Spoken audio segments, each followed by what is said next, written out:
तर शेवटी येऊन पोचलो आहे.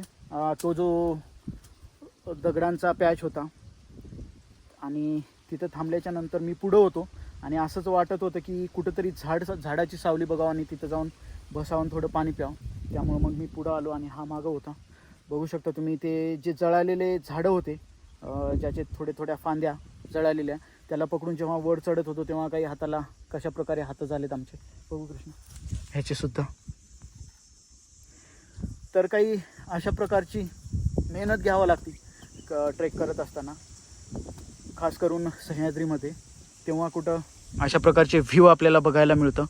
आणि माहिती नाही तुम्हाला कसा दिसतोय व्ह्यू, पण इथून आम्ही आता वर चढताना थकलो आहे आणि थकल्याच्या नंतर जी आत्ता हवा लागते आणि ज्या सावलीखाली आम्ही बसलो आहे, कशामध्येच मोजण्याजोगं नाही आहे ते.